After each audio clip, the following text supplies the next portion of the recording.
Oi, tudo bem com vocês? Meu nome é Miralda e este é meu nome visual, ou o meu sinal. Hoje é a aula de número 5 do curso de Libras. Para começar, tenho duas perguntas para vocês. Primeira, qual dia, mês e ano vocês nasceram? Segunda, qual a sua idade? Miralda, eu não sei. Calma! Vocês vão aprender hoje os números em libras, que são muito importantes e vão ajudar vocês a responder essas duas perguntas e também aprender a dizer as horas, os dias da semana, os meses do ano e os valores monetários. Boa aula! Beijo, tchau, tchau! Olá, como vão todos? Espero que todos estejam bem. Bom, dando continuidade, a gente vai para mais uma aula hoje. Hoje o nosso tema vai ser números, ok? Então vamos lá, vamos dar início à nossa aula de hoje. Bom, os números em libras são utilizados na comunidade surda em diversos contextos, como por exemplo no sistema de medidas, nos dias da semana, meses do ano, no ano, para indicar horas, valores monetários, entre outras várias utilidades. Na língua brasileira de sinais, os números são divididos em 4 tipos: cardinais, ordinais, quantificadores e de valores monetários. Todo o sistema linguístico tem diferentes maneiras de apresentar seus numerais. E na língua de sinais não é diferente, né? Então isso acontece com os números cardinais, ordinais, quantitativo e de valores. Às vezes, o mau uso do sinal pode acarretar um dano irreversível de entendimento do mesmo, por conta do mau uso do sinal. E às vezes uma configuração de mãos utilizada de forma errada vai acarretar num erro de sinalização e por consequência vai também ter pode ser que tenha um erro de entendimento. Vamos falar agora então um pouquinho sobre os números cardinais. E em relação a esses números, estudiosos afirmam que tanto os números cardinais quanto os números que demonstram quantidade possuem regras. São regras em relação ao parâmetro, movimento, palma das mãos e posição, rotação e também da sinalização. Essa deve ser feita com dedos específicos e também deve-se tomar bastante cuidado quando se vai apresentar um sinal de um número, pois os sinais devem todos estar de acordo com o parâmetro da língua de sinais.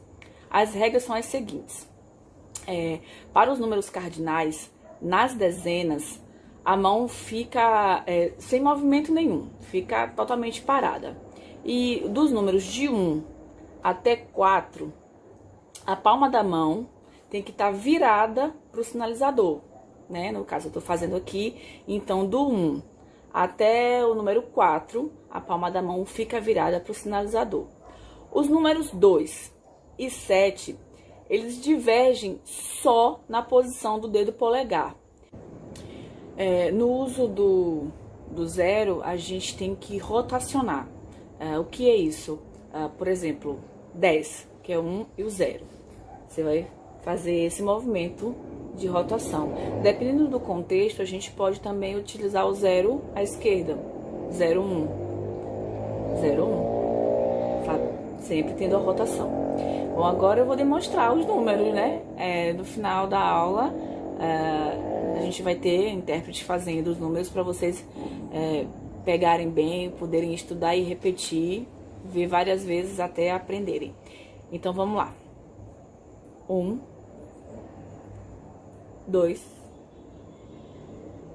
3, 4, 5, 6, 7, 8, 9, 0. Ok? Bom, partiu agora números ordinais. Acerca dos números ordinais, eu posso dizer que a configuração de mãos do primeiro até o nono é a mesma. A configuração de mãos é a mesma dos números cardinais. Porém, tem um detalhezinho que é o que vai diferenciar os cardinais dos ordinais, que é a utilização de um dos parâmetros da língua de sinais, que é o movimento. Do primeiro ao quarto, nos números ordinais, o parâmetro movimento é utilizado fazendo o movimento na vertical, dessa forma. Primeiro, segundo, terceiro, quarto. A partir do quinto até o nono, os movimentos são horizontais, dessa forma. Quinto, sexto, sétimo, oitavo, nono. A partir do 10, não existe nenhuma diferença entre eles. De 10 em diante, né? Do 10º em diante é igual, os números, a configuração de mão é igual ao dos números cardinais. Porém, aí você deve estar se perguntando, mas como é que vai saber que é décimo? Pelo contexto. O contexto na língua de sinais é muito utilizado e a gente se baseia muito no contexto para se fazer entender. Bom, e agora são as quantidades. Então, os números que representam as quantidades de 1 até 4 são sinalizados dessa forma. O número 1 indica a quantidade de 1, é com o dedo indicador. O número 2 é o indicador mais o dedo médio. O número 3 é o indicador, o dedo médio e o dedo anelar.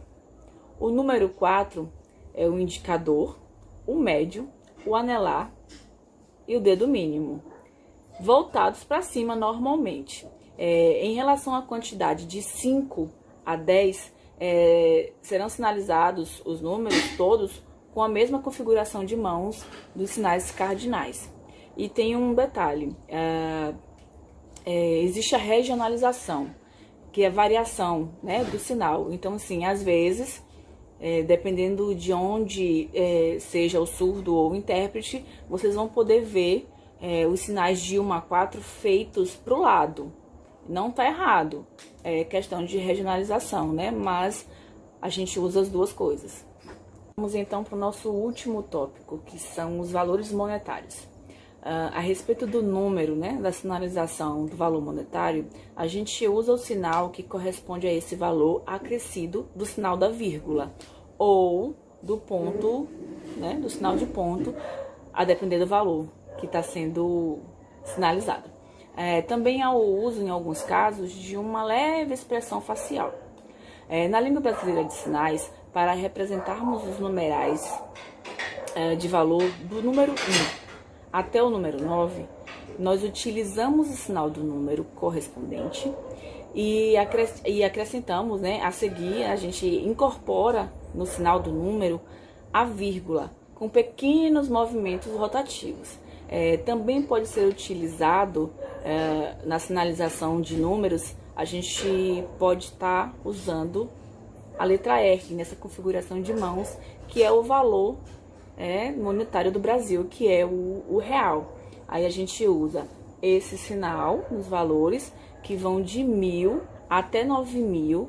Deve-se também ser incorporado o sinal de vírgula, porém com um movimento de incorporação mais longo, né? A gente tem que dar uma intensificada na vírgula para dizer que a gente está falando de 1.000, né? De 1.000, 2, 3 e assim sucessivamente. Também podem ser utilizados os sinais dos números correspondentes seguidos de ponto. Para os valores acima de 1 milhão, deve-se utilizar a incorporação do sinal da vírgula com o número correspondente, sendo o movimento de rotação mais longo que o de 1.000, por exemplo, né? No caso, 1.000, você vai fazer 1.000, 1.000 ou 1.000, como foi pedido. No caso de milhão, você vai fazer 1.000.000 com mais intensidade e intensificando a rotação. E a gente pode também utilizar nisso a expressão facial, né? Que é muito importante. E pode ser de uma forma bastante acentuada. Quando se utiliza a unidade de medida de centavos em relação ao sinal da vírgula, esta vem após o sinal do zero. Por exemplo, R$1,05. Você vai fazer, né? R$1,05. Dessa forma. Porém, na maioria dos casos, não há necessidade de acrescentar o sinal do zero, pois o contexto deve esclarecer, sendo que estes valores para centavos ficam os mesmos que os números cardinais. Enfim, em suma, né? Observamos aqui quanto é importante não só a incorporação da vírgula e do ponto na formação do sinal, como também da expressão facial e do movimento. E a gente pôde observar também, com tudo isso, que a base para a sinalização de números na língua de sinais são os números cardinais. Todas as demais sinalizações, né, de números ordinais, de quantidade e valor monetário, inclusive também alguns sinais que vocês vão ver no final, que tem um brindezinho, né, com os sinais de semana, dos dias da semana, vocês vão ver que a base são os números cardinais. Então, a gente fica por aqui. Até a próxima. Espero que vocês tenham gostado. Estudem, assistam várias vezes os vídeos. Fixem o sinal, que é muito importante, porque 2021 tá vindo aí. Os alunos surdos estão na rede e vão precisar de vocês. Beijo. Números: 0, 1, 2, 3, 4, 5, 6, 7, 8, 9. Dias da semana: domingo, segunda, terça-feira, quarta-feira, quinta-feira, sexta-feira, sábado. Meses do ano: janeiro, fevereiro, março, abril, maio, junho, julho, agosto, setembro, outubro, novembro, dezembro.